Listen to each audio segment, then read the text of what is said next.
dijelaskan tentang konsep keperawatan maternitas.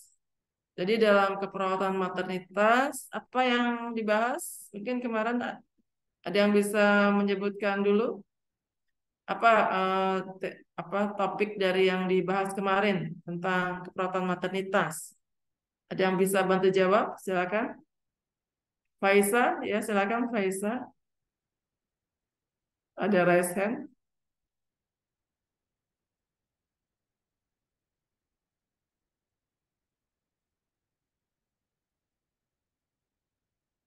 Oh, bukan mau jawab. Ya, Ibu. Oh ya, Sudah silakan. resign. Ya, silakan Faisa.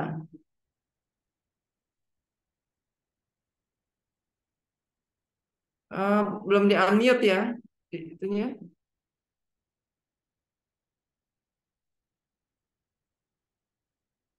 Di-unmute dulu.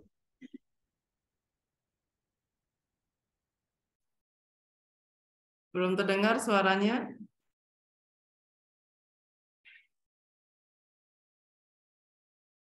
Halo? Jadi dalam konsep keperawatan maternitas, apa yang kemarin dibahas? Bahwa keperawatan maternitas adalah apa? Gimana Faisa?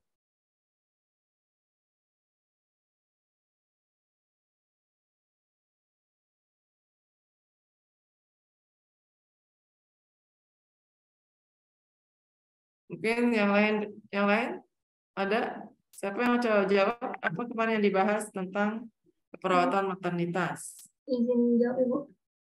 Ya, silakan Rantis. Keperawatan maternitas adalah pelayanan kesehatan untuk memenuhi kebutuhan dasar yang fokusnya ada pada sistem reproduksi, kehamilan, melahirkan, nifas, hingga newborn, sampai bayi usia 40 hari, Bu. Ya, ya. Jadi kalau seperti yang dibahas minggu lalu ya atau kemarin ya tentang keperawatan maternitas, bahwa keperawatan maternitas itu juga diantaranya adalah memberikan pelayanan kesehatan reproduksi juga pada ibu hamil ya, pada bersalin, nifas ya, dan pada bayi baru lahir ya. Nah, saat ini kita akan membahas tentang konsep kehamilan ya. Seperti kita tahu bahwa kehamilan itu merupakan pertemuan dari sperma dan ovum ya. Nah, sebelum kita membahas tentang fertilisasi ya, pertemuan sperma dan ovum, mungkin kita lihat dulu tentang siklus menstruasi. Jadi, seperti kita tahu bahwa menstruasi itu adalah keluarnya darah melalui vagina ya, disertai dengan runtuhnya ya, dinding endometrium. Nah, di situ ya, di di menstruasi itu ada dua siklus, yaitu siklus ovarium dan siklus uterus. Nah, pada siklus ovarium biasanya ini terjadi pelepasan sel-sel telur ya. Sel telur menjadi matang ya. Kemudian keluar yang disebut dengan ovulasi. Nah, ovulasi ini terjadi setiap bulan ya, setiap siklus ada yang 28, ada yang 30 hari. Nah, ovulasi ini terjadi adalah 14 hari sebelum menstruasi berikutnya. Ya, untuk yang siklus 28 hari ya. Walaupun 30 hari tetap ya bahwa menstruasi itu terjadi 14 hari sebelum siklus berikutnya. Selain terjadinya siklus ovarium yaitu keluarnya sel telur ya, pengeluaran sel telur, kemudian sel telur yang matang ya dan ovulasi, juga ada hormon yang dikeluarkan yaitu hormon estrogen dan progesteron. Nah, ya. Nah, apabila ada sperma ya, ada sperma ya yang masuk, nah, maka sel telur ini akan dibuahi oleh sperma ya di dalam tuba Fallopi. Nah, dari tuba falopi ini akan berkembang dan masuk menjadi embrio zigot yang dinidasi ya. Zigot dulu yang dinidasi atau diimplantasi di dalam dinding endometrium. Nah, itu baru terjadi kehamilan. Apabila tidak ada sperma yang masuk, maka ovulasi ini akan luruh bersama dengan dinding endometrium ya, yang disebut dengan darah menstruasi. Kembali lagi, kalau ada sperma yang dibuahi, sperma yang membuahi sel telur ya di mana tuba, ini akan dibawa ke dalam uterus dan akan bernidasi atau berimplantasi di dinding endometrium sehingga tidak terjadi menstruasi. Nah, sehingga kadang-kadang salah satu ciri khas seorang dikatakan hamil itu adalah tidak menstruasi atau amenore ya, tidak menstruasi. Tapi itu juga bukan pasti bahwa seseorang dikatakan hamil ya. Baik, saya akan share screen ya sebentar.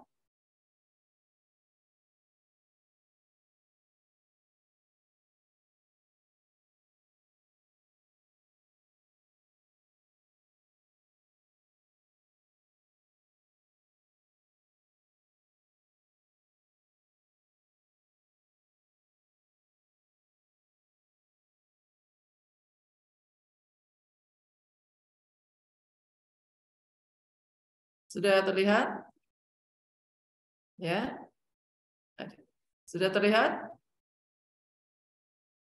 Halo? Sudah, Ibu. Sudah, Ibu. Sudah ya? Ya. Ya, jadi definisi sebelum membahas tentang menstruasi kita akan membahas tentang kehamilan ya, terkait adalah kita membahas tentang menstruasi ya. Jadi keluarnya perdarahan secara periodik dan siklik ya dari uterus disertai dengan pelepasan endometrium. Ya. Menstruasi atau haid mengacu pada pengeluaran darah dan sel-sel secara periodik melalui vagina yang berasal dari dinding rahim wanita. Menstruasi adalah pelepasan dinding rahim atau endometrium yang disertai dengan perdarahan dan terjadi setiap bulannya kecuali pada saat kehamilan. Ya, maka itu kalau hamil biasanya ditandai dengan amenor terlebih dahulu ya. Menstruasi yang terjadi setiap bulan secara terus-menerus disebut sebagai siklus menstruasi ya. Siklus menstruasi ini sekitar 28 sampai 30 hari. Kemudian lamanya menstruasi bisa bervariasi ya, setiap orang berbeda, bisa 5 sampai 7 hari. Kemudian siklus menstruasi ini bervariasi ya, 90% memiliki siklus 25 sampai 35 hari dan hanya 10 sampai 15% yang memiliki siklus 28 hari. Namun beberapa wanita memiliki siklus yang tidak teratur. Dan hal ini bisa menjadi indikasi adalah adanya masalah kesuburan ya.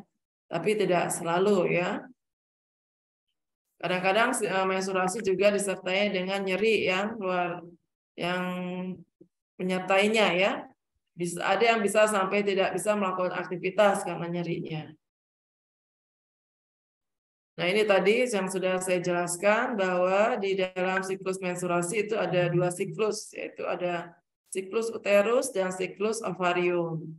Pada siklus ovarium ini akan terjadi pematangan sel-sel telur ya. Mulai dari folikel primer, folikel sekunder, kemudian menjadi folikel de Graaff ya. Folikel de Graaff itu folikel sel telur yang sudah matang, kemudian akan terjadi pelepasan sel telur yang disebut dengan ovulasi yang terjadi pada 14 hari sebelum menstruasi berikutnya. Nah, tadi kehamilan itu adalah fertilisasi atau disebut juga dengan fertilisasi ya. Karena adanya penyatuan dari spermatozoa dan ovum yang dilanjutkan dengan nidasi atau implantasi. Nah, pada kehamilan ini biasanya kita bagi menjadi 3 trimester ya. Kehamilan itu kan selama 9 bulan ya. 3 bulan pertama itu trimester 1, 3 bulan kedua trimester 2, dan 3 bulan ketiga disebut trimester 3. Dan dihitung dari saat fertilisasi sampai kelahiran bayi itu berlangsung kurang lebih 40 minggu. Ya, ada yang 38 ya, bisa maju 2 minggu atau mundur 2 minggu. Ya, kalau lebih dari 42 minggu dinamakan postmatur. Tahap awal perkembangan manusia diawali dengan peristiwa pertemuan atau peluburan sel sperma dan sel ovum yang dikenal dengan peristiwa fertilisasi. Fertilisasi ini akan menghasilkan sel individu baru yang disebut dengan zigot ya, dan akan melakukan pembelahan diri menuju pertumbuhan dan perkembangan menjadi embrio. Nah, ini pertumbuhan janin ya, dimulai dengan 1-2 titik ya, yang nanti berkembang akan menjadi mata ya. Jadi yang pertama terbentuk adalah wajah ya, baru menyusul tubuh yang lainnya, bagian tubuh yang lainnya. Nah, ini ya pada pertama itu terjadi ya pembelahan segmentasi. Pada hari keempat blastula akan masuk ke endometrium, zona pelosida akan lenyap ya. Pada hari ke-6 blastula mulai berimplantasi. Pada minggu-minggu pertama masa kehamilan, perkembangan janin 1 bulan akan ditandai dengan proses pembentukan wajah ya.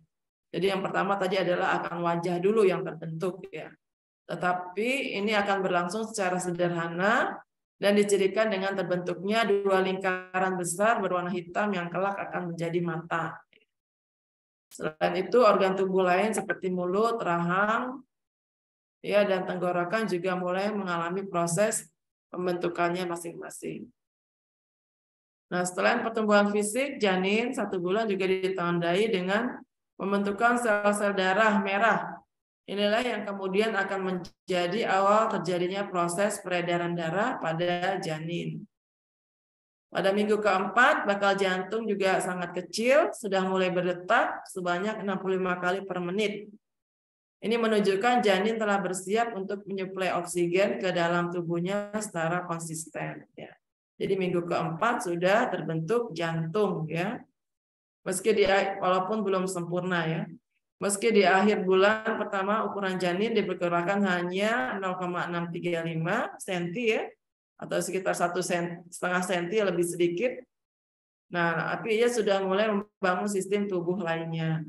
Mulai dari sistem pencernaan, ya, tulang punggung, dan sumsum tulang belakang sebagai penunjang berjalannya proses kehidupan di masa yang akan datang. Pada minggu keempat, proses perubahan fisik yang terjadi di minggu-minggu pertama masih sangat sederhana. Maka janin yang masih usia 4 minggu akan mulai mengalami perkembangan yang lebih kompleks. Perkembangan struktur dasar janin ke dalam area yang berbeda-beda, mulai dari kepala, ya, dada, perut, dan organ-organ lain yang kelak akan menyertai masing-masing area tersebut. Nah, selanjutnya pada usia 16 minggu, nah ini sudah terbentuk hampir sempurna ya, walaupun masih memerlukan pertumbuhan lebih lanjut. Sudah terbentuk mata, hidung ya, pada bagian wajah sudah terbentuk, juga ekstremitas, bakal ekstremitas sudah terlihat ya, ada tangan dan kaki. Nah, pada usia 16 minggu ini biasanya kita tahu sudah mulai bernyawa ya, karena sudah ditiupkan roh ya, menurut Al-Qur'an seperti itu ya. Jadi usia 4 bulan atau 16 minggu ini sudah ditiupkan roh dan sudah bernyawa. Kalau kita menggunakan Doppler bisa terdengar denyut jantungnya. Nah, ini jadi pada usia ini bayi sudah punya kemampuan untuk mendengar karena indera pendengarannya sudah mulai berfungsi. Nah, ini waktu yang tepat bagi ibu untuk memberikan stimulus kepada janinnya dengan cara berkomunikasi, mengajak berbicara ya dengan suara yang lembut dan kata-kata yang baik ya. Juga boleh juga dengan dibacakan ayat-ayat suci atau murotal ya, bisa diperdengarkan murotal. Boleh murotal dari radio maupun bisa melalui ibunya langsung ya yang membaca Quran ya, atau ayahnya ya, ayahnya calon ayah jadi janin. Juga disarankan melibatkan suami untuk menyapa janin ya, mengajak bercerita kurang lebih selama 10 menit. Nah, simulasi ini akan membantu janin untuk belajar menyimak ya. Jadi sudah mulai tuh ya usia 16 minggu untuk dilakukan stimulasi kepada janin dengan mengajak berbicara, mendengarkan musik barangkali ya, mendengarkan murotal ya dan sebagainya. Nah, pada minggu ke-28 ini sudah sempurna ya. Bagian-bagiannya sudah terbentuk ya, rambut juga sudah terbentuk, telinga, mata ya sudah terbentuk semua. Mendapatkan nutrisi melalui plasenta ya, melalui ini apa tali plasenta. Apa namanya? Umbilical cord ya. Jadi di sini plasenta, ini dia mendapatkan oksigen, jadi dia tidak bernafas langsung ya janin itu. Tidak bernafas langsung, tapi semuanya nutrisinya didapat dari plasenta. Jadi apa yang dimakan ibu akan masuk ke bayi juga, nih akan diserap di sini sari-sarinya ya. Jadi penting untuk memilih makanan yang seimbang ya dan bergizi ya. Untuk pertumbuhan janin juga untuk ibunya. Nah, apa sih tanda dan gejala kehamilan? Nah, biasanya kehamilan itu ditandai dengan ada yang disebut dengan tanda tidak pasti. Tidak pasti hamil, tapi biasanya ibu hamil mengalami ini pada umumnya. Seperti misalnya amenor ya. Biasanya ibu hamil merasa dia hamil misalnya telat mensnya selama 2 minggu, selama 1 minggu ya. Kemudian di tes pack ternyata positif itu ya. Itu tanda hamil, tapi tidak pasti ya, menurut medisnya tidak pasti. Kemudian ada mual muntah ya, mengidam, anoreksia, mamenya menjadi tegang dan membesar, sering buang air kecil, konstipasi mungkin ya karena intake-nya kurang. Kemudian juga ada varises dan pigmentasi pada daerah wajah terutama yang disebut dengan koasma gravidarum ya. Nah, mual muntah ini kalau masih dalam batas normal, masih dalam batas yang bisa ditolerir, masih wajar ya. Tapi kalau setiap makan muntah, setiap minum muntah ya, mual dan muntah ya, tidak ada yang bisa masuk, ini harus dibawa ke rumah sakit ya. Harus dibawa ke puskesmas untuk diberikan penanganan, misalnya dengan diinfus ya, sedikitnya dia harus mendapatkan infus supaya cairannya bisa balance ya. Jadi ada yang keluar juga ada yang masuk. Kalau melalui oral dia akan mual muntah ya, sehingga harus diberikan infus intravena ya. Tidak bisa hanya melalui oral. Mengidam juga ini tidak semua wanita hamil itu mengidam, hanya berapa persen mengidam ya. Nah, kemudian kemungkinan hamil. Nah, ini juga ada pada ibu hamil ya.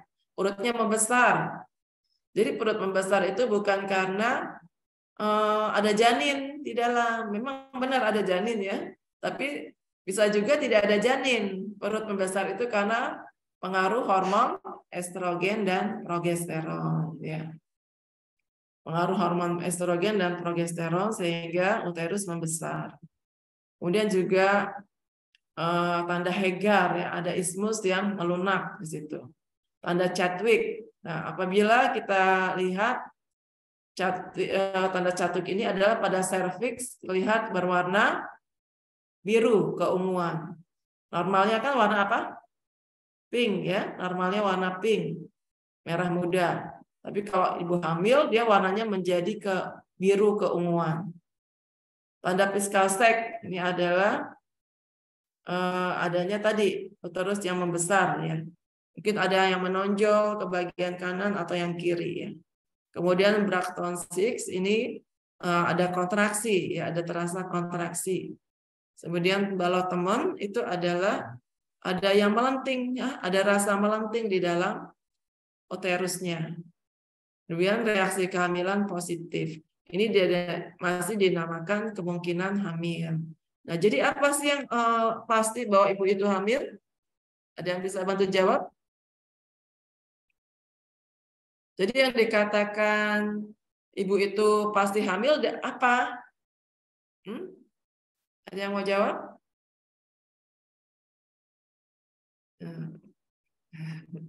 Kalau di di Zoom nggak langsung jawab ya, kalau pertemuan bisa langsung jawab. Jadi yang dikatakan ibu hamil itu adalah apabila ada gerakan janin, ada suara denyut jantung janin, itu baru dikatakan ibu hamil pasti hamil ya, tanda pasti hamil ya, tanda pasti kehamilan ya. Kalau ibu sudah ada gerakan ya, karena itu penting ya bagi ibu hamil yang sudah dikatakan hamil untuk memonitor apakah ada gerakan janinnya, ada denyut jantung janin ya, dengan diperiksa melalui Doppler atau dengan stetoskop ya bahwa ada denyut jantung janin. Sebentar ya, ada sebentar. Mungkin kalau ada pertanyaan boleh di ini.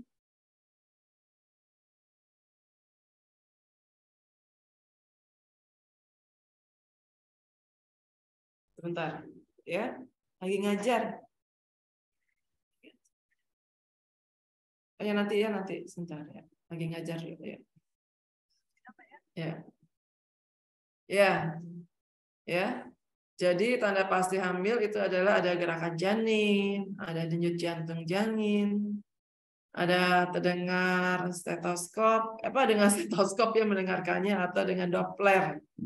Dan untuk melihat apakah ada janin yang berkembang itu bisa melalui USG, ultrasonografi ya. Melalui USG kita baru tahu oh benar ada janin yang berkembang. Memang ada Bu janin yang tidak berkembang. Kamu pernah dengar nggak ada ibu hamil usia 7 bulan ketika diperiksa ternyata kosong. Nah, ya, ternyata zong, tidak ada janin yang berkembang di situ. Itu bisa terjadi seperti itu. Itu namanya kelainan kehamilan disebut dengan black teeth ovum ya. Jadi janinnya tidak berkembang. Jadi waktu diperiksa tidak ada janinnya ya. Tidak ada janinnya. Jadi tidak ada janin yang berkembang. Atau misalnya perutnya besar tapi ternyata isinya yang kita sebut dengan hamil anggur ya, berisi cairan. Nah, bisa terjadi seperti itu. Jadi penting karena itu untuk memeriksakan kehamilannya ya, supaya apabila terjadi hal-hal yang tidak diinginkan yang dapat diketahui lebih dini ya, seperti tanda-tanda tadi ya. Harus di USG ya, supaya kita tahu bahwa janinnya berkembang.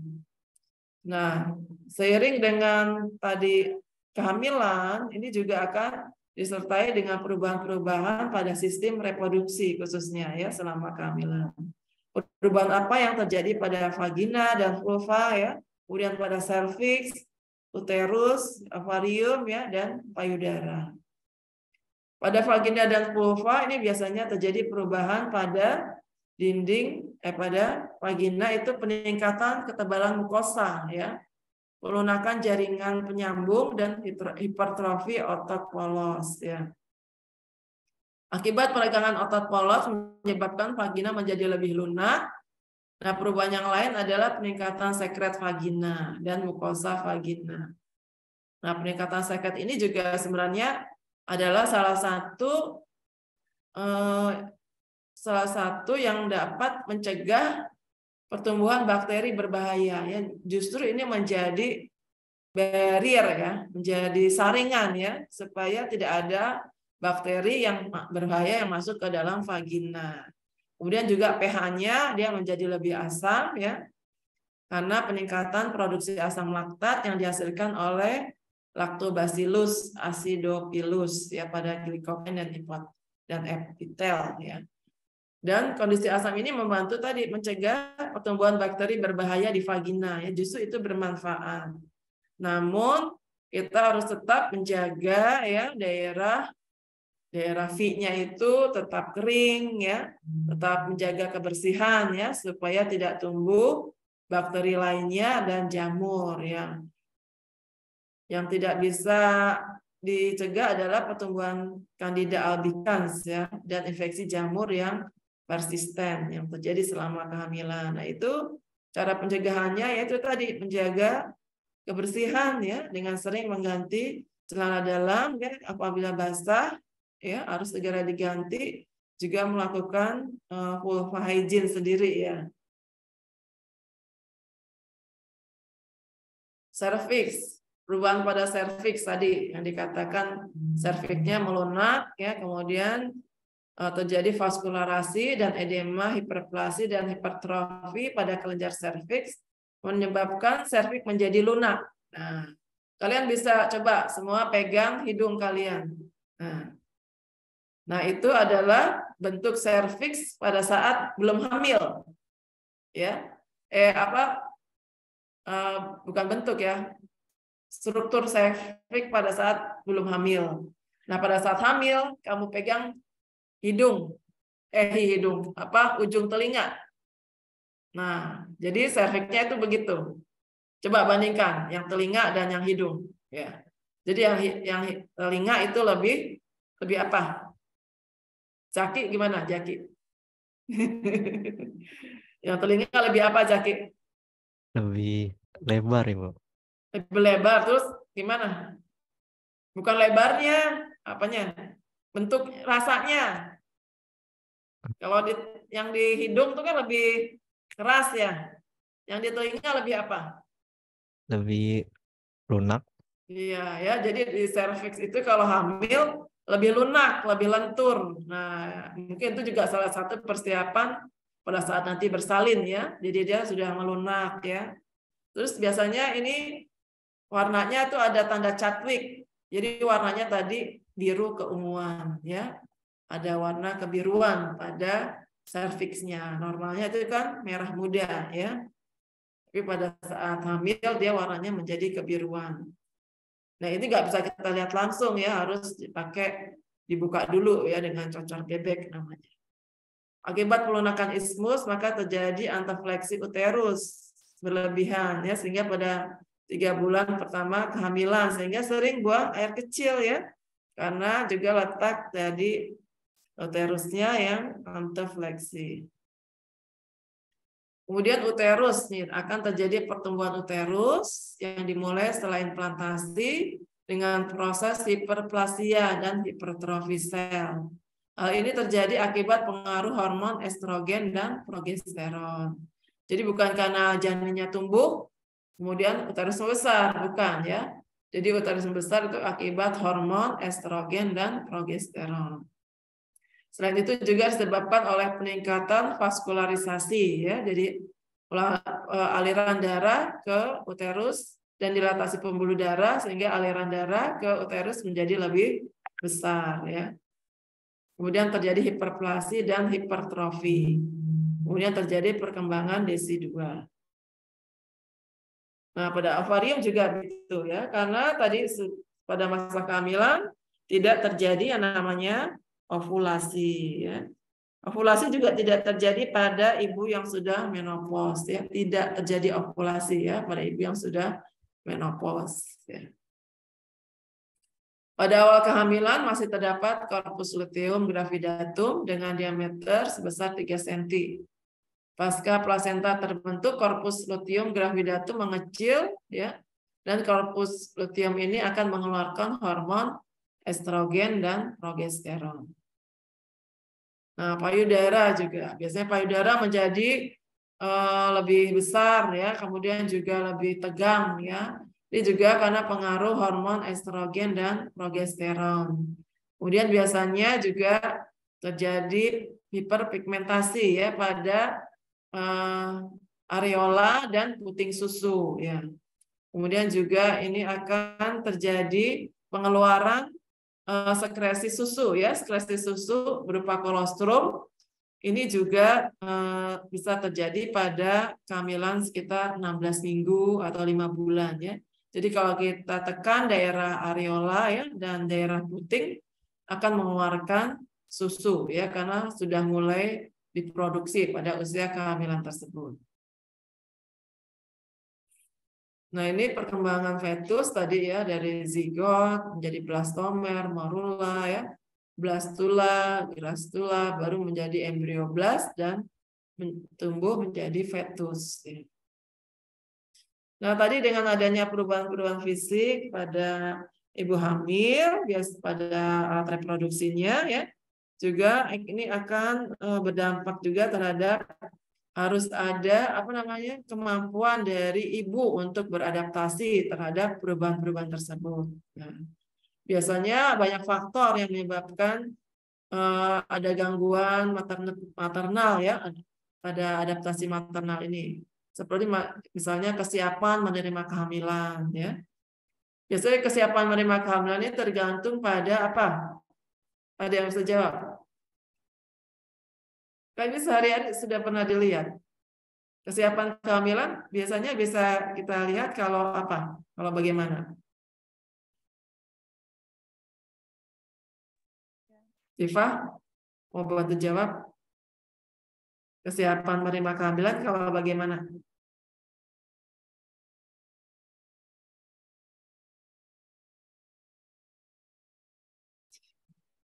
Iya Ibu, izin jawab kalau Ya. janinnya bergerak Ibu. Kenapa? Janinnya bergerak. Itu dari fisiknya ya. Apalagi selain itu? Siva, Naswa? Mengkonsumsi makanan yang banyak protein, yang kaya protein. Oh, dari gizinya ya. Siap menerima kehamilan, besar gizinya cukup. Terus ada lagi, Naswa apa misalnya?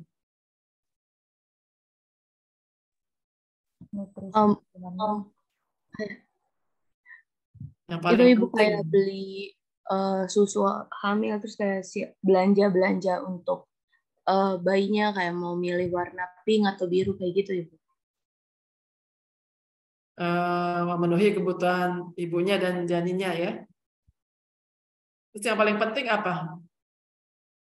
Harus ada pasangannya yang secara sah ya.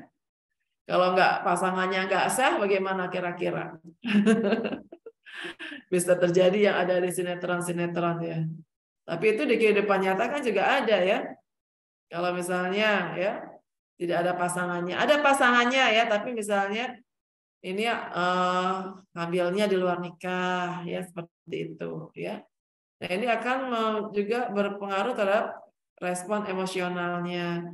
Respon emosional ibu hamil ini juga gampang berubah-ubah ya.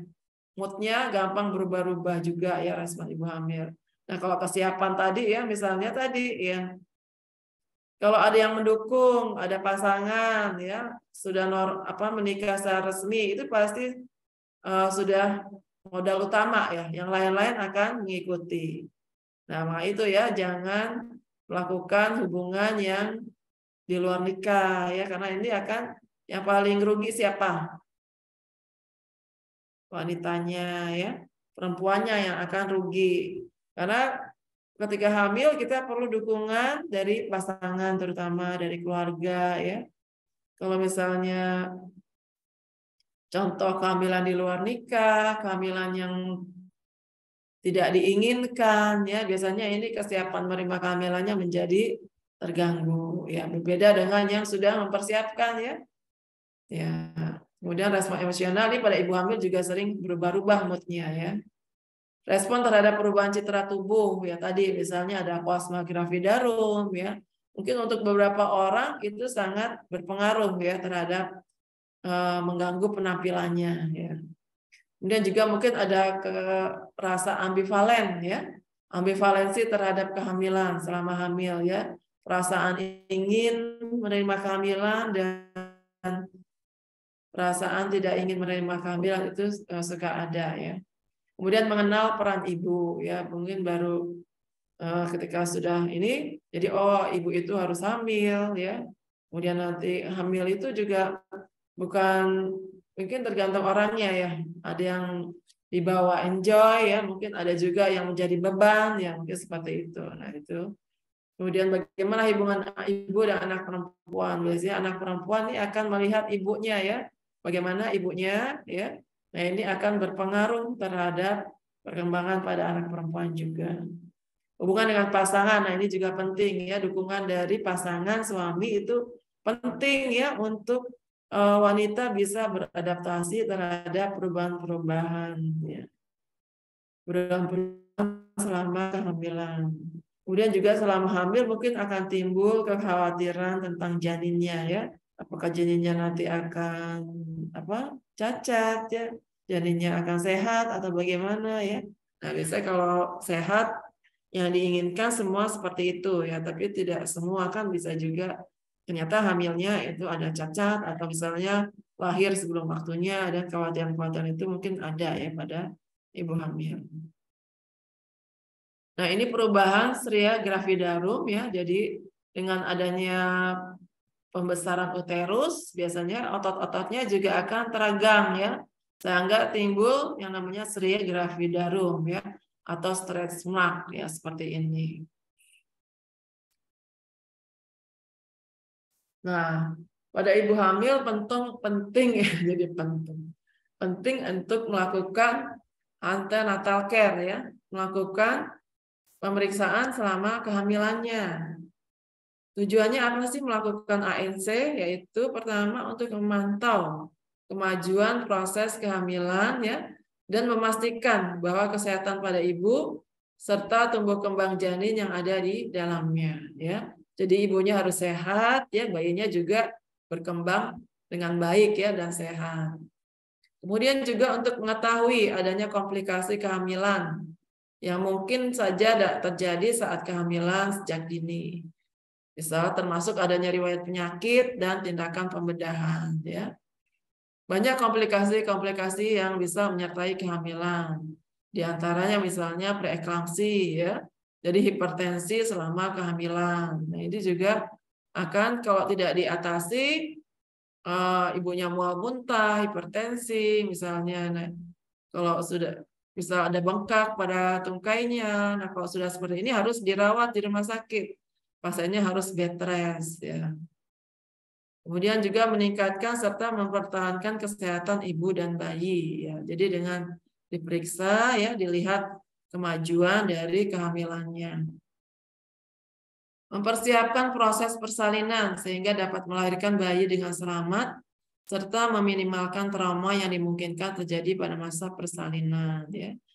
Dengan menyiapkan proses persalinan misalnya dengan mengikuti yoga ya, mengikuti senam hamil. Nah, itu penting dilakukan pada ibu hamil supaya nanti lebih mudah ya pada saat persalinan. Kemudian menurunkan jumlah kematian dan memang biasanya jumlah kematian dan angka kesakitan ini dimulai pada kehamilan ya. Jadi dengan diperiksa ANC-nya ini untuk mencegah adanya komplikasi, dan apabila ada komplikasi dapat ditangani lebih dini ya, sehingga mencegah atau menurunkan angka kesakitan dan angka kematian pada ibu hamil bersalin, ibu hamil bersalin dan nifas ya. Kemudian mempersiapkan peran sang ibu dan keluarga untuk menerima kelahiran agar dapat mengalami tumbuh kembang dengan normal ya. Apabila mempunyai anak yang sudah keberapa ya, ini juga perlu diberikan guidance ya. Kalau itu referee guidance ya. Jadi kakaknya ini dilibatkan dalam pengasuhan ya, supaya tidak terjadi cemburu ya, bisa ini untuk pertumbuhan dan perkembangan baik untuk kakaknya maupun untuk bayinya ya. Mungkin pernah dengar ya, misalnya ada anak kecil yang menarik bayinya sampai jatuh ya, itu karena misalnya faktor cemburu ya. Dilibatkannya bisa dengan cara misalnya mengambilkan popoknya ya, ikut menyayangi adiknya ya dan sebagainya. Kalau masih hamil dengan mengelus perut ibunya, seperti itu coba. Mempersiapkan ibu untuk melewati masa nifas dengan baik serta dapat memberikan ASI eksklusif pada bayinya. Ini penting ya, harus kita galakkan ya, peran perawat agar bayi itu mendapatkan ASI eksklusif ya. Jadi jangan diberikan makanan, minuman apapun selain ASI eksklusif pada bayi yang baru lahir. Begitu lahir, bayi harus dilakukan IMD ya, inisiasi menyusui dini. Nah ini ya. Jadi pada saat bersalin itu sudah siapkan ya. Tadi salah satunya dengan makanan yang bergizi yang baik untuk ibunya, gizi seimbang ya untuk ibunya. untuk persiapan menyusui. Kemudian juga perawatan payudaranya ya. Tidak ada yang menyumbat ya dengan dibersihkan dengan minyak ya atau dengan itu minyak kapas yang dibasahi dengan minyak ya, dikompres sehingga pada saat menyusui sudah siap ya. Nah, untuk pelayanan ANC ini pada saat sekarang dilakukan selama 6 kali ya. 2 kali pada trimester 1, 1 kali pada trimester 2, dan 3 kali di trimester 3 ya. Kalau di Jakarta ini setiap puskesmas itu sudah ada USG ya, jadi bisa diperiksa secara menyeluruh ya. Jadi sekali-sekali ke puskesmas kecamatan supaya bisa dilakukan USG ya. Karena penting USG tadi untuk mendeteksi ya, apakah benar yang dikandungnya itu ada janin yang berkembang ya. Apakah benar janin yang ada di kandungannya ya, jangan sampai terjadi tadi tidak ada janin yang berkembang dan kemudian ada misalnya ternyata hamilnya hamil mola hidatidiosa ya yang berisi cairan ya.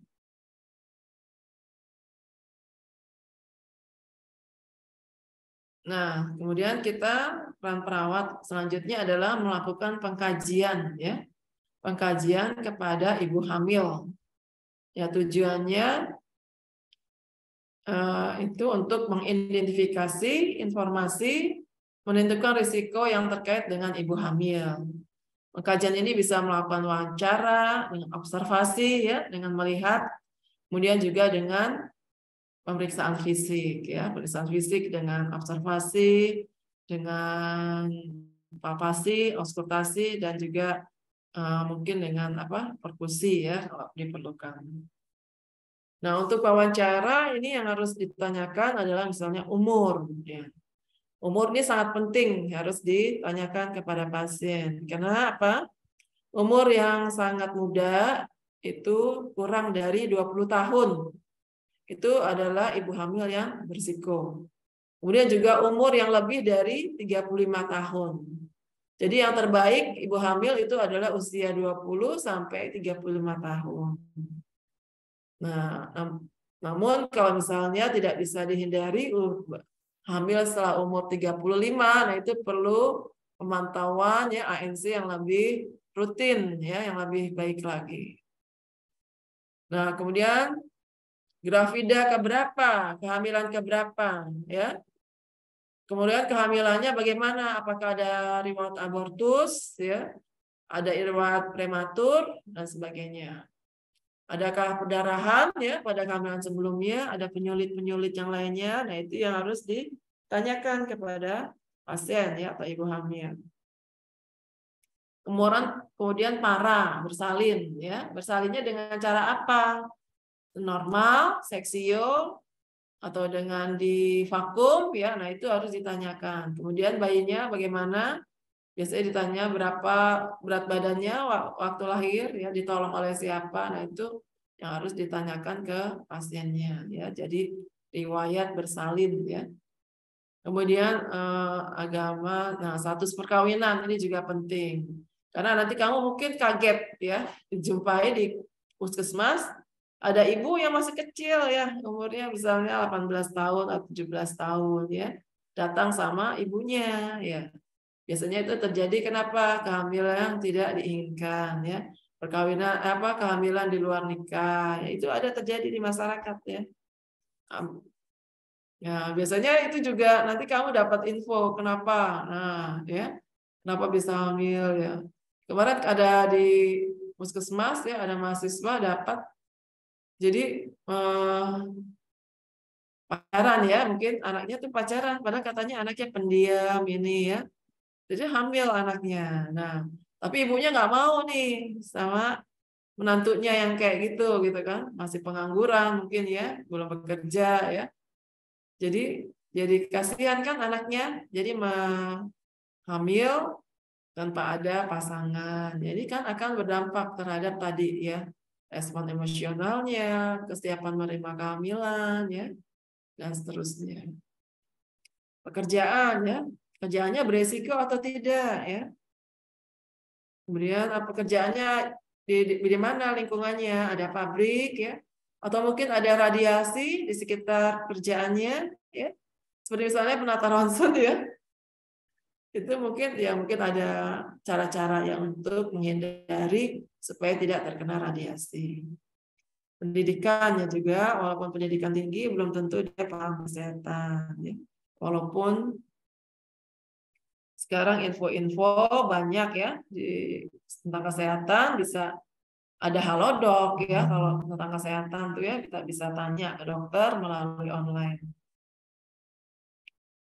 Nah, kemudian kita melakukan pemeriksaan. Nah, mungkin sebelum pemeriksaan kita bertanya juga tentang HPHT ibu. HPHT itu adalah haid pertama, haid terakhir. Hari pertama, haid terakhir. Jadi bisa juga ini menjadi ukuran untuk kita mengukur usia kehamilan. Juga bisa untuk menentukan taksiran persalinan, ya. Dengan menggunakan rumus Nagel, ya, patokan persalinan itu kalau dia HPHT-nya April sampai Desember, jadi caranya hari ditambah 7, kemudian bulannya dikurang 9, dan tahunnya ditambah 1. Tapi kalau Januari sampai Maret tidak perlu menambahkan tahun, ya. Juga harus dihitung misalnya kalau misalnya Februari kan hanya 28 hari, ya. Jadi kalau sampai 34 hari berarti dikurangin ya untuk menghitung harinya. Nah, pada saat kita mau meriksa, biasanya kita meriksa kandungan ya. Pertama itu kita menemukan tinggi fundus uteri.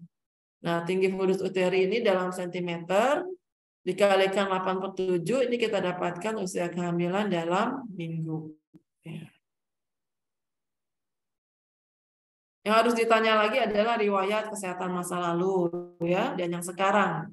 Sekarang apa keluhannya ya? Misalnya kamu tanya pada ibu trimester 2, ibu keluhannya apa, Bu? Biasanya ibunya akan menjawab nggak ada gitu ya. Nah, tapi kan ada sudah belajar ya. Kalau trimester 2 itu perkembangan janin apa ya? Apa yang terjadi perubahan di situ ya? Yang dikeluhkan apa? Nah, itu jadi nggak mungkin nggak ada keluhan, pasti ada keluhan ya. Misalnya kalau trimester 3 ibunya sembelit ya, tidak bisa buang air ya. Mungkin karena intake seratnya kurang ya, atau sering buang air kecil, itu karena memang kandung kemihnya tertekan oleh janin yang berkembang ya, sehingga sering ingin buang air kecil. Nah, biasanya disarankan ibunya untuk sering mengganti pakaian dalam ya apabila basah. Ya. Riwayat pengobatan atau penyakit keluarga. Sebenarnya tidak ada, ya bukan tidak ada ya, ada penyakit yang diturunkan ya. Ini adalah seperti talassemia, hemofilia yang mungkin kalau ada ya. Tapi kalau seperti DM ya, diabetes mellitus itu sebenarnya lebih banyak penyakit yang disebabkan karena gaya hidup ya, bukan karena keturunan. Kalau DM pada keturunan itu biasanya sejak usia anak-anak ya sudah menderita diabetes. Nah, kalau ibu dengan diabetes, nah itu dikhawatirkan adalah bayinya akan besar ya, bayi yang dilahirkan akan besar. Karena itu perlu selalu dipantau gula darahnya. Nah, untuk reproduksi juga perlu ditanyakan tadi siklus menstruasi ya. Kapan HPHT-nya, kehamilan masa lalu dan bayi yang dilahirkannya gimana ya, gangguan ginekologi ada atau tidak ya. Kontrasepsi yang pernah digunakan ya. Kontrasepsi yang pernah digunakan misalnya pil ya atau suntik, tapi ternyata tensi ibunya tinggi ya, lebih dari 150, maka sebaiknya untuk yang berikutnya ibu tidak disarankan lagi menggunakan kontrasepsi pil atau suntik ya, karena kalau hormonal itu tidak boleh diberikan pada ibu yang hipertensi. Riwayat infeksi menular ya, kalau emang ada risiko, apakah ada risiko riwayat infeksi menular ya, yang saat ini sedang ramai yaitu HIV ya. HPV itu akibat apa ya? Sebenarnya banyak kan penyebab HPV ya. Di antaranya berganti pasangan ya, menggunakan jarum suntik secara bersamaan ya. Nah, ini bisa juga terjadi akan berdampak ya terhadap bayi yang dikandungnya.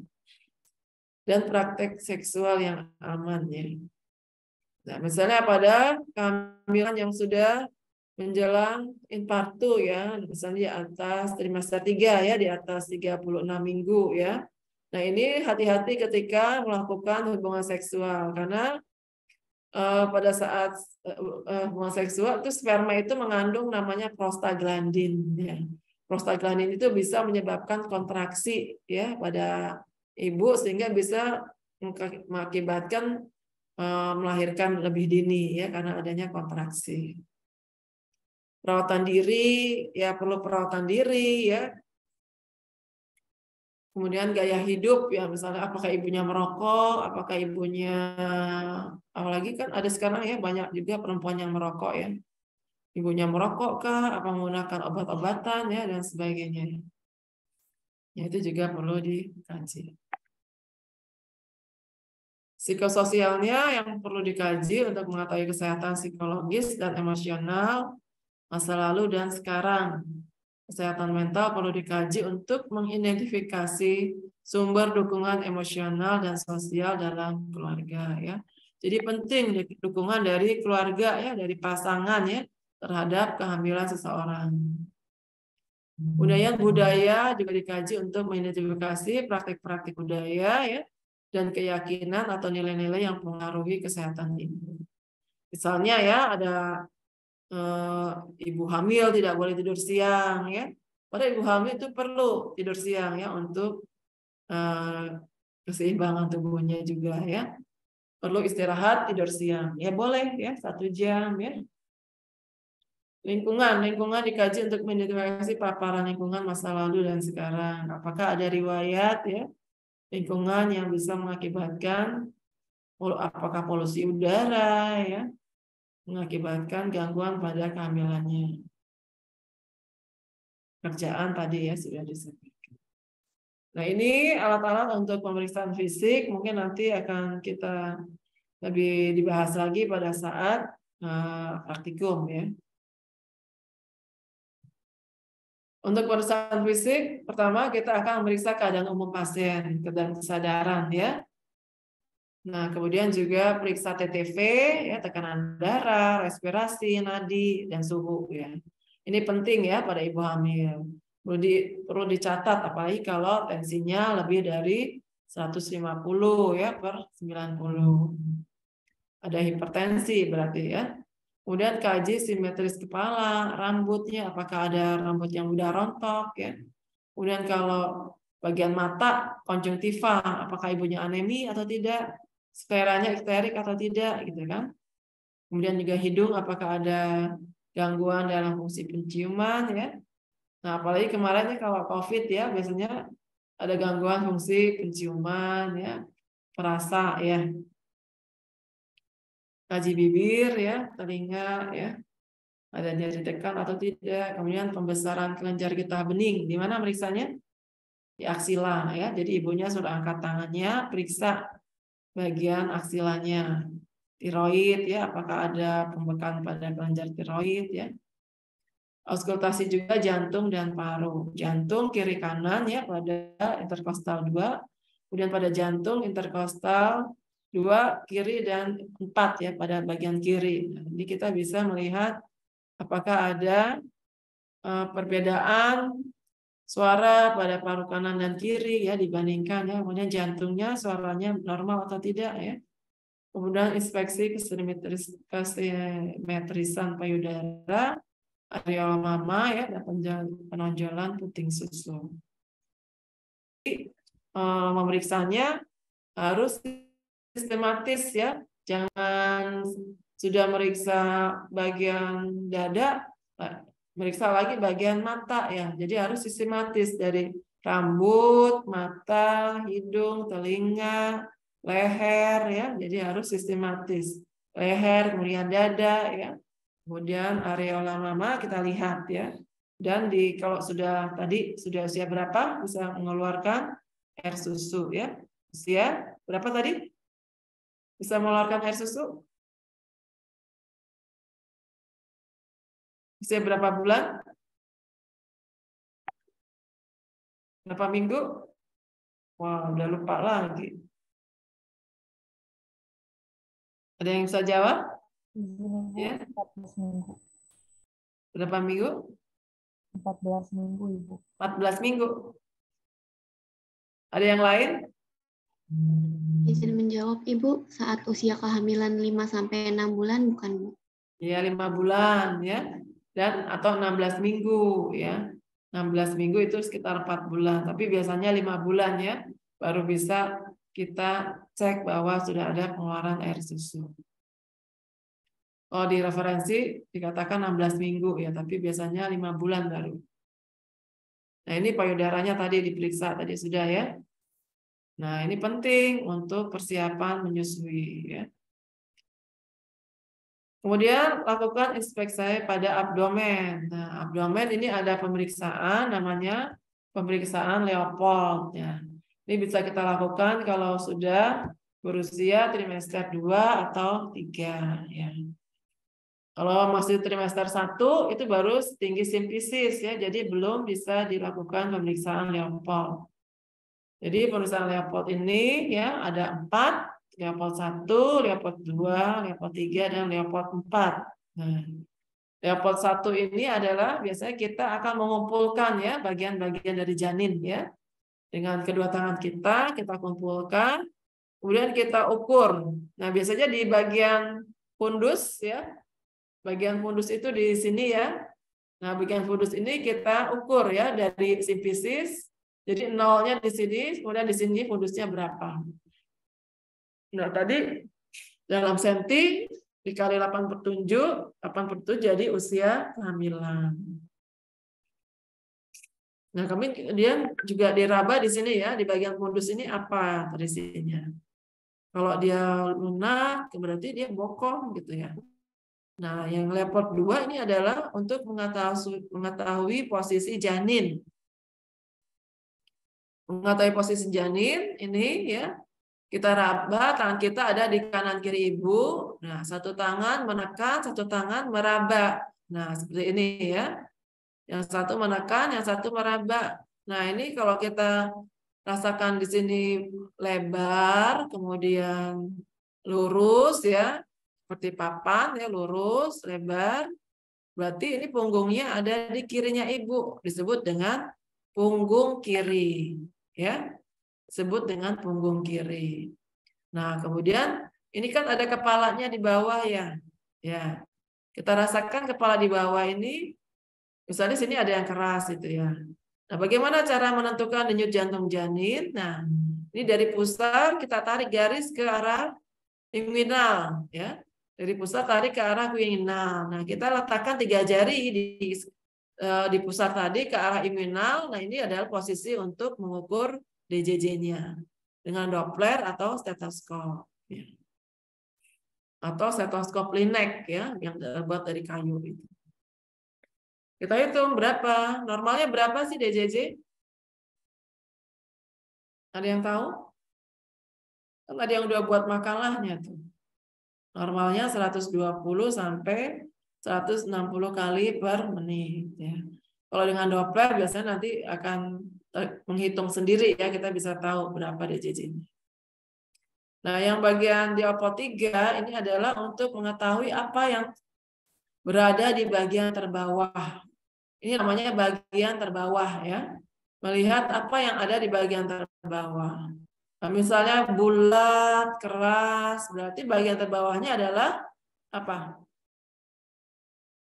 Kepala ya. Kalau kita raba keras ya, kemudian bisa digerakkan, berarti bagian terbawahnya ini adalah kepala. Kemudian kalau Leopold 4 ini bisa kita lakukan kalau sudah memasuki trimester 3 ya. Jadi sudah 34 ke atas ya, atau 36 ke atas ya. Kalau misalnya seperti ini ya, jadi tangan pemeriksa nih kalau perhatikan ya, 1, 2, dan 3 pemeriksanya menghadap ke ibu ya, kita memeriksanya menghadap ke ibu. Tapi leopard 4 pemeriksanya menghadap ke kakinya ibu ya. Kalau tadi pemeriksa ke arah wajah ibu, kalau ini pemeriksa menghadap ke kaki ibu. Lihat posisi pemeriksa. Nah, ini adalah leopard 4 ini untuk mengetahui sudah sejauh mana kepala masuk ke PAP. PAP itu adalah pintu atas panggul ya. Sudah sejauh mana kepala memasuki PAP. Leopard 4. Jadi coba diulangi leopard 1 untuk apa?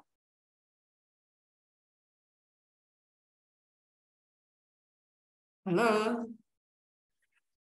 Vini. Ini leopard 1 untuk meriksa apa?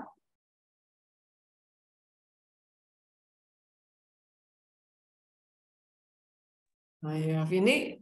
Coba jawab. Izin menjawab Ibu, leopard 1 untuk mengetahui bagian janin yang di fundus uterus. Nggak kedengeran. Izin menjawab Ibu. Apa selesai terdengar? Sudah. Leopard 1 untuk? Ya, untuk mengetahui bagian janin yang terdapat pada fundus uterus. Kemudian mengukur. Untuk meraba bagian. Iya, kemudian mengukur tinggi fundus uteri ya. Jadi yang ada di fundus uteri juga untuk mengetahui tinggi fundus uteri dengan memeriksa ya, dengan Matlin dari simfisis, sini simfisis sampai ke fundus. Nah, ini fundusnya. Nanti kalau diraba terasa ya ada batasnya. Ya. Kalau leopard 2 untuk meriksa apa, Bintang?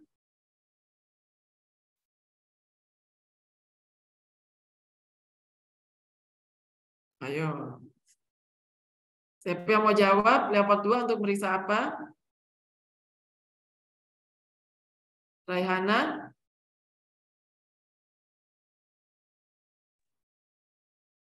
Izin, oh, kok lupa sih barusan dijelasin. Izin Ini? Ibu. Oh iya, Bagian 2 untuk mengetahui bagian janin yang terdapat pada bagian kanan dan kiri uterus ibu hamil. Untuk mengetahui posisi janin, ya. Untuk apa? Mengetahui posisi janin, ya. Dengan cara ini, satu tangan menekan, satu tangan menahan, kemudian merasakan, ya, apa yang ada di kanan kirinya.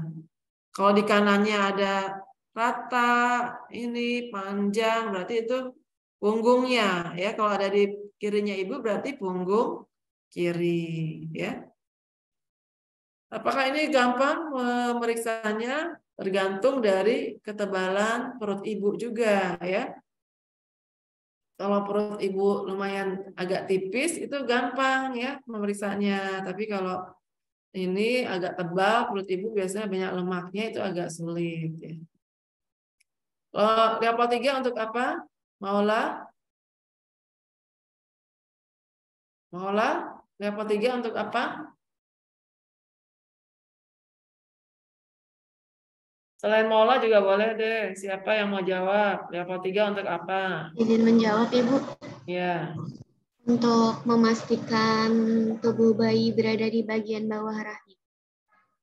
Untuk mengetahui bagian terendah. Apa? Mengetahui bagian terendah janin. Disebut dengan ini bagian terendahnya apa isinya? Kalau terasa bulat, ya, bisa digerakkan, berarti itu adalah kepala, ya. Kalau ternyata kok lembut, ya, berarti itu apa? Kemungkinan bokong, gitu, ya. Dan kalau leopard 4 ini apa? Ayo, siapa yang mau ulangi? Izin menjawab, Ibu. Ya. Untuk yang 4 itu dia kayak menentukan kayak janin itu sudah berada di jalan lahir dengan masuk ke dalam panggul ibu atau belum. Ya, sudah masuk pintu atas panggul atau belum, ya. bagian terbawah janin sudah masuk PAP ya, pintu atas panggul. Oh ini belum ya. Nah tadi kalau kita mengukur DJJ itu yang dinilai adalah frekuensinya ya. Jadi berapa kali, kemudian teratur atau tidak, kuat atau tidak ya, kekuatannya bagaimana ya. Kemudian juga kadang-kadang denyut jantung janin ini juga ada bunyi yang lainnya, yaitu bising apa namanya? Bising tali pusat ya. Kadang-kadang bisa tertukar dengan bising tali pusat. Jadi kalau denyut jantung janin itu biasanya detaknya lebih teratur ya, kekuatannya ya sama ya. Dan bunyinya tuh duk duk duk gitu ya. Nanti mungkin bisa didengarkan ya kalau sudah bisa ke rumah sakit atau kan. Kemudian kaji kebersihan perineum ya, dari atas ke bawah ya tadi ya. Kemudian kita masuk ke perineumnya ya. Apakah ada pengeluaran ya, perdarahan pervaginam ya, hemoroid, varises, diarrea ya. Nah, misalnya ada ibu mengeluh, saya kok keluar darah ya setiap mungkin diawali dengan pada saat hubungan dengan itu ada hubungan ya, kemudian keluar darah ya. Besoknya kok keluar darah lagi ya, sedikit-sedikit. Terus kamu tanya sakit atau enggak, Bu? Enggak sakit. Jadi pengeluaran darah yang sedikit-sedikit, tidak sakit ya, tidak disertai rasa nyeri, itu kita curigai kemungkinan adanya plasenta previa ya. Jadi letak plasenta yang menutupi jalan lahir. Bisa sebagian atau totalis ya. Kalau totalis ini biasanya pasien juga harus istirahat, kemudian nanti persalinan dengan cara seksium. Kemudian juga mengkaji ada edema atau tidak. Iya. Tadi dengan menekan daerah tungkai kaki ya di pedisnya ya. Kalau dia ada edema, nah kenapa edemanya? Kalau disertai dengan hipertensi, mual, muntah berlebihan ya, mungkin dicurigai pasien menderita preeklamsi ya. Kemudian kalau misalnya hanya tadi karena berdiri lama atau berjalan ada edema sedikit ya, itu bisa kakinya ditinggikan saja, nanti akan kembali normal. Kemudian ada kaji adanya varises ya, apakah ada varises di arah kaki ya dan belakang lutut ibu ya. Kemudian lakukan juga refleks patella. Refleks patella seperti ini ya. Jadi tangan pemeriksa berada di lutut pasien, kemudian tangan kanan memukul dengan refleks hammer. Nah, responnya adalah kakinya akan bergerak ke arah depan ya. Nah, dikatakan refleks hammernya positif. Ini bisa dilakukan latihan di rumah. Jadi ini refleks positif pada ibu hamil juga pada yang tidak hamil ya. Nah, kalau yang negatif nanti perlu penanganan lebih lanjut. Kemudian lakukan evaluasi respon klien setelah dilakukan pemeriksaan. Kemudian kita bisa membuat perencanaan ya, apa masalahnya ya, kemudian diagnosanya apa, tujuannya apa ya, kemudian intervensinya apa untuk mengatasi masalah ya, kemudian evaluasi ya, kemudian kontrak waktu untuk melakukan implementasi. Nah, ini diagnosa keperawatan yang mungkin ada pada ibu hamil, yaitu coping individu yang tidak efektif, ya, atau perubahan proses keluarga, kemudian gangguan pola tidur, misalnya pada ibu hamil yang sudah mendekati persalinan, ya, bisa sulit tidur karena apa? Karena posisinya serba salah, ya, pada ibu yang sudah hamilnya terlalu besar, misalnya. Intoleransi aktivitas, ya, ini karena ibu yang hamilnya sudah besar ya, peningkatan berat dan perubahan gravitasi. Nah, intervensinya tadi lebih banyak penkes tentang perawatan diri ya, penkes tentang perawatan prenatal, senam hamil misalnya ya, atau gizi ibu hamil, persiapan menyusui ya dan sebagainya. Persiapan menjadi orang tua, Kemudian Penkes persiapan persalinan. Nah, ini ada kasus, silakan kalian kerjakan ya. Saya tunggu waktunya 10 menit ya. Cukup waktunya 10 menit?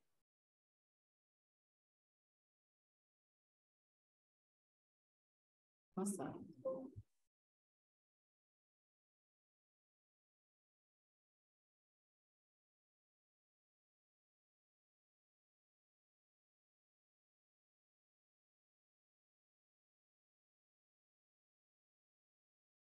Ya, waktunya 10 menit ya.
Gimana? Sudah siap?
Halo, gimana? Sudah selesai?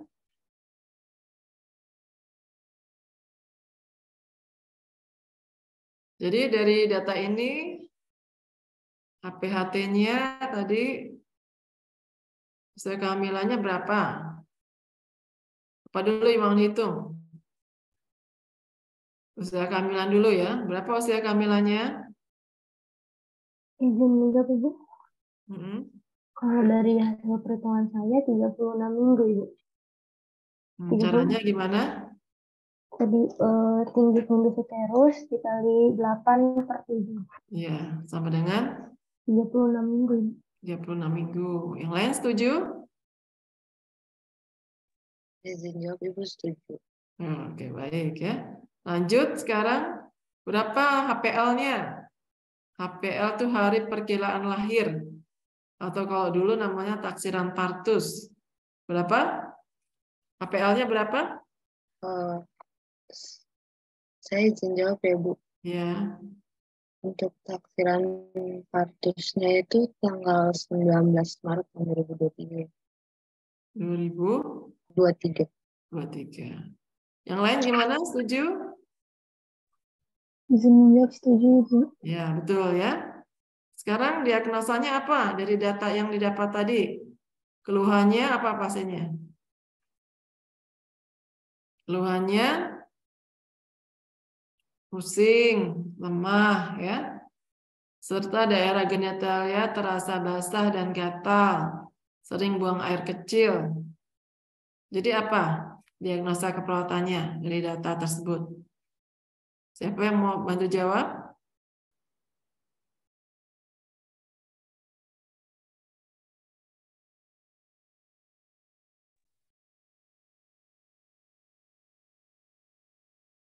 Yang lain sudah bisa ya mengukur usia kehamilan dan mengukur HPHT-nya. Tapi ada satu lagi nih yang belum dihitung, taksiran janin, berat janin. Nah, besok yang presentasi tolong ditambahkan ya, bagaimana menghitung taksiran berat janin.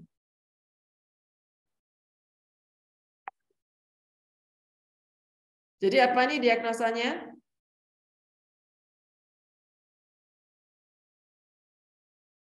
Ayo, siapa yang mau bantu jawab? Izin menjawab, Ibu. Ya. Untuk diagnosanya itu ada coping individu tidak efektif yang berhubungan dengan kurangnya pengetahuan tentang tindakan perawatan diri, Ibu. Coping tidak efektif berhubungan dengan kurang pengetahuan ya tentang perawatan diri. Ya, bisa ya. Tapi data apa lagi sih untuk mendukung itu? Untuk mendukung diagnosa kamu itu perlu data apa lagi ya kira-kira?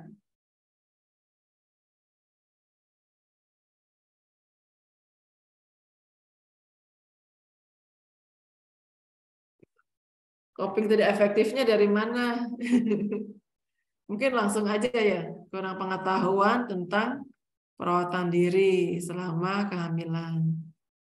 Ya. Karena coping tidak efektifnya nggak kelihatan di sini di mana. Ya, setuju nggak?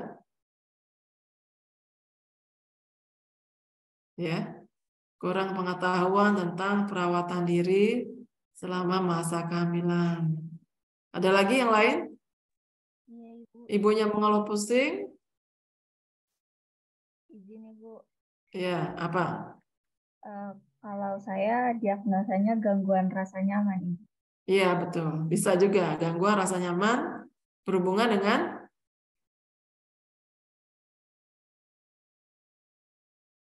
Gangguan adaptasi kehamilan. Gangguan rasa nyaman berhubungan dengan perubahan kali ya. Perubahan bukan adaptasi. Gangguan rasa nyaman berhubungan dengan perubahan selama kehamilan. Itu ya. Perubahan-perubahan selama kehamilan, ya kan? Ya. Jadi kalau gangguan perubahan nanti itu masalah ya. Jadi diagnosanya gangguan rasa nyaman berhubungan dengan perubahan pada masa kehamilan. Intervensinya apa tadi misalnya gangguan rasa nyaman, perubahan pada masa kehamilan, intervensinya?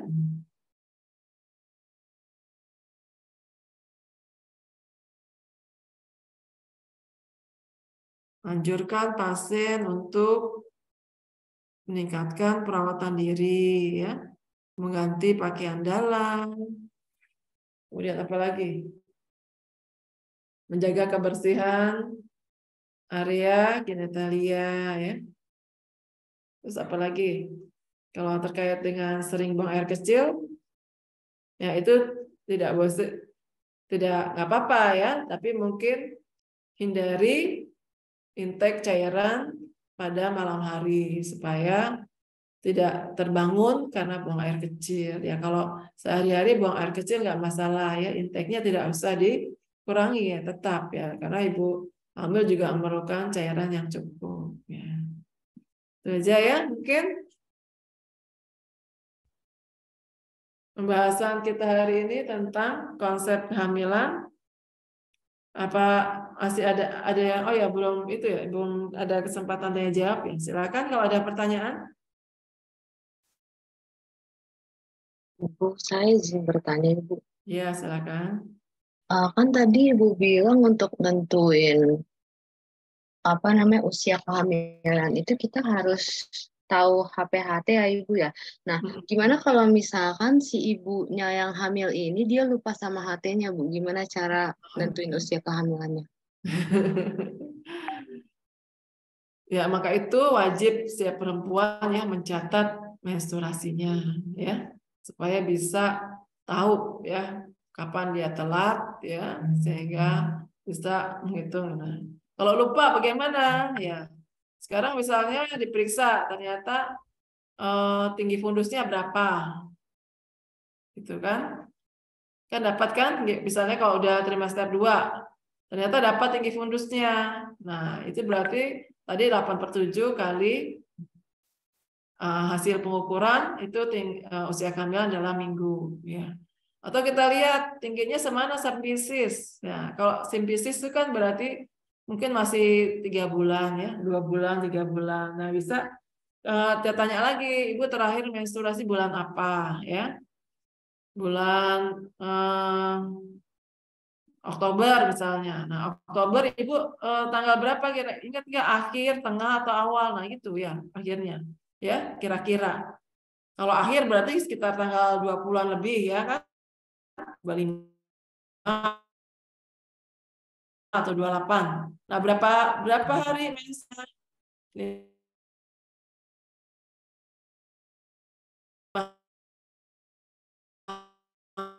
Hari berarti terakhir menstruasinya berarti tanggal 23 HPHT-nya gitu ya. Jadi harus kita runtut, memang harus harus dipandu ya.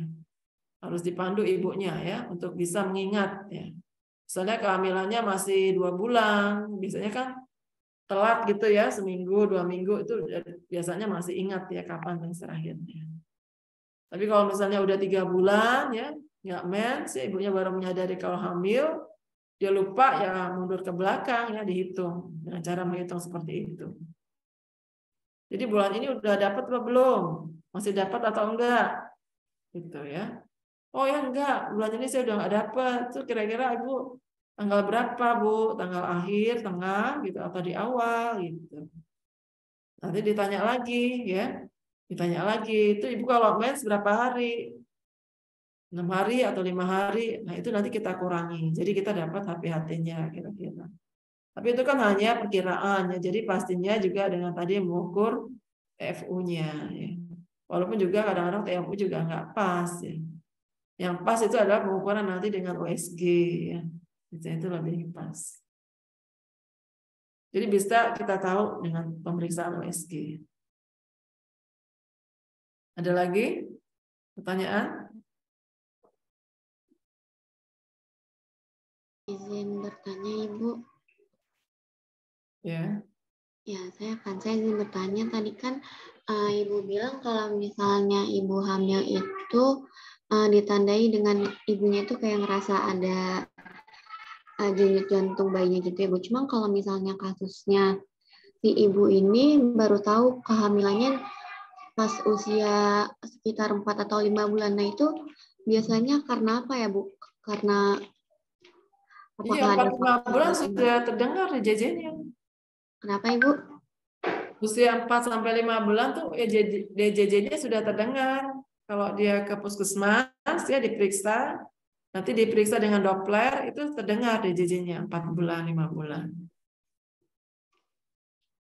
Oh, gitu. Yang ditanyakan apa tadi, Kansa? Maksudnya tuh kayak misalnya si ibunya ini dia nggak tahu kalau misalnya hamil. Dia tuh niatnya kalau misalnya ke puskesmas ini cuman kayak cek kesehatan gitu Bu. Nah tapi ternyata dia hamil.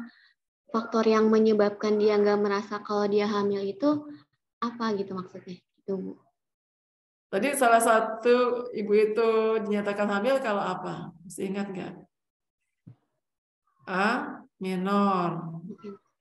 Jadi kalau ibu yang sudah menikah, ya wanita yang sudah menikah, kemudian tidak dapat, nah biasanya gimana?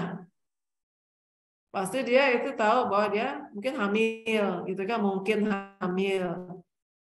Itu dia misalnya spek pertama, ya. Kemudian selanjutnya apa? Dia datang ke pelayanan kesehatan, apakah puskesmas, apakah ke rumah sakit, gitu kan? Untuk memeriksa apakah dia benar-benar hamil, gitu, ya. Terus kalau ibu itu nggak tahu kalau dia hamil, ya nggak mungkin ya kalau perempuan normal tuh biasanya sih kalau nggak mens pasti dia, oh saya hamil kali ini ya. Kalau nggak mens, sakit yang lain kok nggak mens gitu. Jadi setiap kalau nggak mens biasanya sudah kenapa gitu. Kalau telah misalnya cuma sebulan nggak mens, tapi bulan depannya ternyata mens lagi, ternyata bukan karena hamil kan. Ya. Kalau apalagi ibu-ibu yang aktif seksual. Kalau misalnya ibu yang belum punya wanita yang belum punya pasangan ya, tapi tidak mens ya. Mungkin kalau tidak mensnya karena stres ya sehingga mensnya menjadi tidak teratur seperti itu. Ya. Mungkin kembali ke konsep kehamilan ya. Jadi kalau misalnya tidak tahu ibu itu hamil, ya mungkin aja ya terjadi seperti itu ya. Dia tidak menyadari kalau hamil. Mungkin dia juga lupa bahwa perempuan itu mens setiap bulan ya. Mungkin saking banyaknya urusan ya. Sampai lupa ya mungkin aja. Tapi nanti tadi kan banyak tanda-tandanya ya. Apalagi kalau yang ada yang ngidam, ada yang mual muntah ya. Ada yang mual muntah sampai nggak bisa bangun ya kalau baru mens pertama itu. Tapi ada juga yang tidak merasakan hal itu ya. Jadi dia tidak tahu kalau hamil ya. Nah, nanti biasanya kalau udah 4 bulan itu sudah ada gerakan janin ya. 4 bulan itu sudah ada gerakan janin. Pasti dia merasakan ya gerakan janinnya itu. Mungkin kalau dia juga nggak merasakan ya nanti kan tumbuh terus ya janinnya ya. Walaupun tidak dirasakan. Pasti nanti sewaktu-waktu, oh saya ternyata hamil gitu ya. Mungkin nggak seperti itu. Gimana? Siapa tadi yang bertanya? Iya, Ibu saya yang bertanya. Iya, gimana? Terjawab nggak? Iya, sudah cukup terjawab Ibu, terima kasih. Oh gitu ya. Ada lagi pertanyaan? Ibu, tanya. Ya. Ya, saya Hertinayu izin bertanya, Bu. Tadi mengenai tanda dan gejala kehamilan, Bu. Kan kalau benar-benar bisa dipastikan seorang perempuan, seorang wanita itu hamil, itu ada gerakan janin dan suara denyut jantung. Tapi yang saya tangkap itu suara denyut jantung itu kemungkinan di minggu keempat sudah terdengar, Ibu. Iya. Nah, kalau semisal tanda-tanda dan gejala yang tidak pasti dan tanda dan gejala yang tidak pasti dan tanda dan gejala yang kemungkinan terjadi itu sudah dirasakan, tapi istilahnya masih belum sampai ke waktu minggu keempat, itu kira-kira gimana ya Bu? Kayak bisa ditentukan nggak kalau oh ini hamil atau gimana? Oh gitu, ya. Jadi kalau sekarang kan canggih ya pemeriksaannya. Jadi misalnya kalau sudah ada A minor ya, kemudian mual muntah, kalau ada ataupun tidak ada, kalau misalnya A minor biasanya ya, setelah 2 minggu atau berapa itu kalau dengan USG sudah bisa dideteksi. Sebulan ya. Sebulan itu biasanya sudah bisa dideteksi dengan USG. Jadi akan kelihatan apakah ibu itu hamil atau tidak. Kalau dengan masih di bawah 16 minggu ya, pasti DJJ-nya belum kedengar ya, juga belum ada gerakan janin ya. Jadi belum bisa memastikan kehamilannya si ibu. Nah, itu yang bisa memastikan seorang hamil atau enggak itu dengan USG ya. Dengan USG akan terlihat gambaran dari perkembangan janin. Nah, kalau yang tadi tanda-tanda tadi kan memang dikatakan tidak pasti ya, tapi kebanyakan ibu hamil mengeluhkan hal seperti itu. Tadi juga ada tanda seperti Piscasek, tanda Bracton 6, Chadwick, itu juga dengan diperiksa ya, bukan dirasakan oleh ibunya. Tapi kalau Bracton 6 biasanya tanda seperti ada kontraksi itu dirasakan ibunya ya. Tapi kalau yang dilihat itu seperti Chadwick ya, itu dilihat ya. Gimana? Jawab nggak? Jadi cara yang paling mudahnya memastikan hamil dengan USG. Jadi ke rumah sakit atau puskesmas nanti diperiksa dengan USG. Apakah benar ada janin yang berkembang di situ? Ya, jadi penting memeriksakan ANC ya supaya tahu apakah benar ada janin yang berkembang. Ada lagi pertanyaan? Terjawab nggak? Iya, Ibu izin terjawab. Saya boleh menanyakan satu pertanyaan lagi, Bu? Ya, silakan. Iya, Bu. Tadi kan Ibu mengenai ada siklus menstruasi yang ada kemungkinan 10-15% wanita itu siklus menstruasinya 28 hari, nggak teratur ya, Ibu. Kalau saya itu kan biasanya gini, Bu. Saya tuh bisa dibilang itu 3 bulan sekali atau mungkin ada kemungkinan itu selama 1 tahun saya nggak menstruasi. Nah, itu tuh menurut Ibu kayak gimana? Nah, mungkin kalau seperti itu harus diperiksakan. Kenapa? Apakah ada gangguan hormonal ya? Ada gangguan kalau sampai 1 bulan tidak itu berarti harus diperiksakan. Kenapa? Ya. Apakah ada gangguan hormonal ya? Ya biasanya nanti diperiksa oleh dokter ya. Malah ada yang sampai di USG transvaginal ya. Diperiksa apakah ada darah juga diperiksa ya untuk melihat bagaimana hormonnya ya. Biasanya kalau seperti itu gangguan hormonal. Iya. Jadi harus diperiksakan, nggak bisa diam saja ya. Misalnya udah usia 18 tahun kok tidak menstruasi, nah itu juga harus diperiksakan.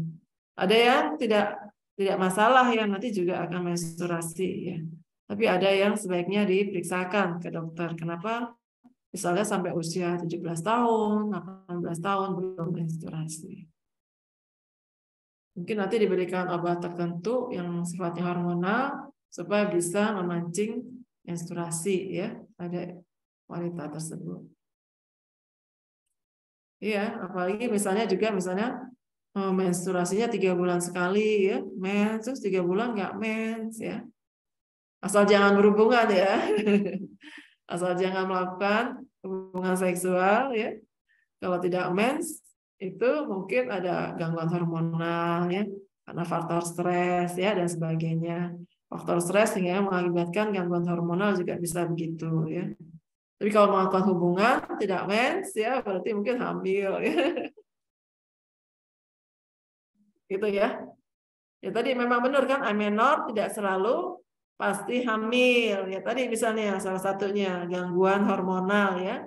Sehingga yang tadinya mens kok jadi nggak mens, bisa seperti itu. Nah, itu harus diperiksakan kenapa ya, apa ada gangguan hormonal atau tidak. Kalau gangguan hormonal biasanya juga nanti akan diberikan obat yang berisi hormon gitu. Ya, dari dokter. Jawab nggak? Iya, Ibu, izin sudah terjawab. Terima kasih banyak. Iya, terima kasih. Masih ada lagi? Izin Ibu, saya izin bertanya. Ya, silakan Atia. Iya Ibu, saya Atia izin bertanya Ibu. Seperti yang diketahui kan perangkat untuk menuju proses kehamilan salah satunya adalah pasangan usia subur Ibu. Saya izin bertanya, di sini kan pasangan berarti kan itu suami sama istri Bu. Iya, betul. Apakah si suami ini juga mempunyai waktu usia suburnya Ibu? Apakah itu hanya si ibunya saja. Tapi kalau memang itu ibunya saja, mengapa disebutnya pasangan ibu? Kenapa tidak ibu dalam waktu usia subur? Oh, Itu kenapa Ibu. enggak? Terima Kenapa kasih. disebutnya pasangan usia subur ya? Ya, sebenarnya laki-laki juga ada fertilitas. Jadi fertilitas itu bukan hanya pada perempuan, fertilitas juga pada laki-laki ya. Cuman bedanya kalau pada perempuan tadi kan ovum ya. Karena kalau pada laki-laki itu sperma. Fertilitasnya terletak diantaranya pada sperma. Nah, sperma itu yang dikeluarkan itu berapa banyak? Itu kan minimal sekian juta ya. Nanti dari sekian juta itu hanya satu ya. Satu yang gerakannya gesit, yang ini, yang seperti itu yang terpilih satu yang bagus gitu, yang akan menjadi calon embrio ya seperti itu. Jadi usia subur itu benar, bukan hanya wanita aja yang harus subur, laki-laki juga ya. Dilihat dari spermanya ya. Jadi kalau misalnya ada pasangan yang dikatakan tidak punya anak ya, ingin punya anak, nanti kan dites kesuburannya dua-duanya, bukan hanya salah satu ya. Laki-laki dan perempuan itu akan diperiksa kesuburannya. Jadi siapa yang ada gangguan kesuburan. Tapi ada kadang-kadang juga ada ya tidak ada gangguan pada laki-laki dan wanita, tapi memang belum diberi anak. Ada juga yang seperti itu ya. Ya semuanya kan itu kembali kepada yang Maha Pencipta ya. Kalau yang menciptakan jadi ya jadilah ya. Walaupun misalnya ternyata diperiksa gak ada kelainan pada yang wanita maupun pada laki-laki. Ya, jadi kesuburan itu dua-duanya betul. Jadi pada wanita juga subur, pada pria juga kesuburan. Cuma kalau pada wanita kan tadi pada saat operasi ya, maksudnya itu. Tapi kalau pada laki-laki tidak ada ya. Laki-laki sampai usia berapapun masih bisa membuahi asal spermanya memenuhi syarat ya untuk bisa menyebabkan kehamilan ya seperti itu. Laki-laki usia 60 masih bisa, usia 70 ada yang usia 70 masih bisa ya punya anak gitu ya. Tapi kalau perempuan kan ada menopause ya. Kalau perempuan ada menopause dia sudah tidak bisa lagi ya punya anak. Karena sudah usia menopause.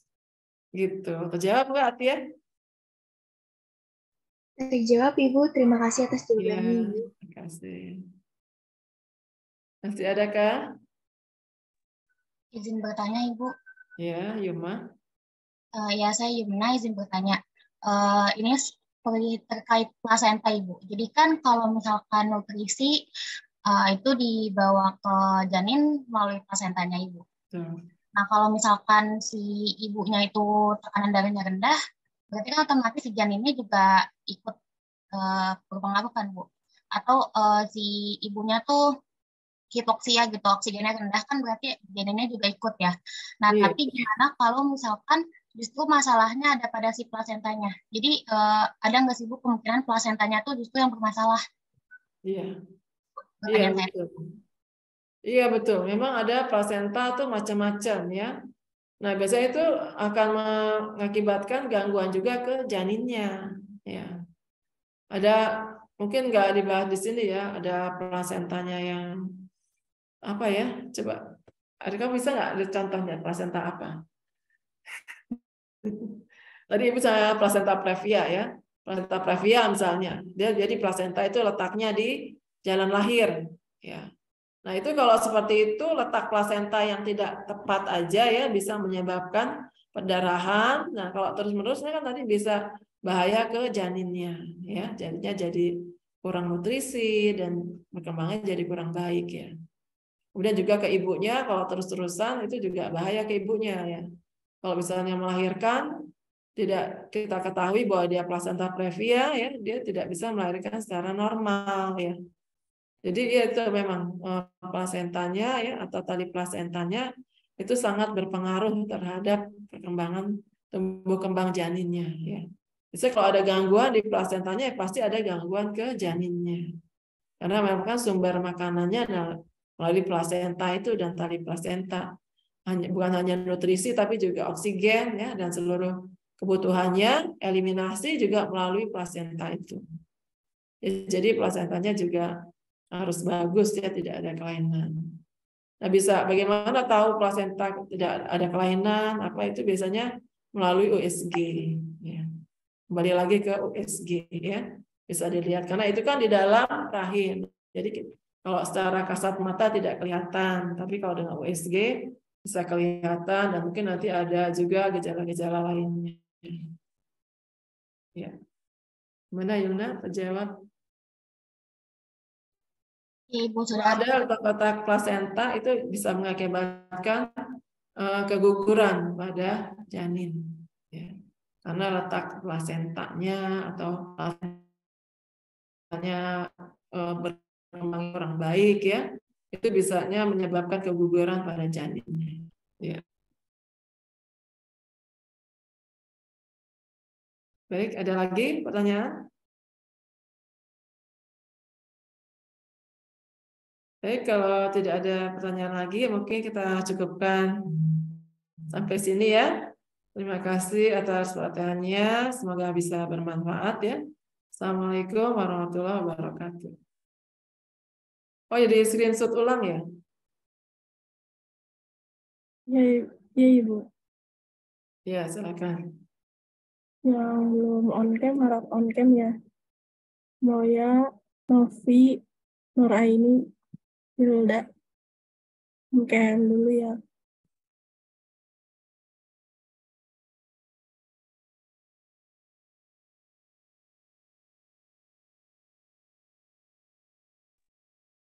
Novi dan Nuraini tolong on cam dulu ya.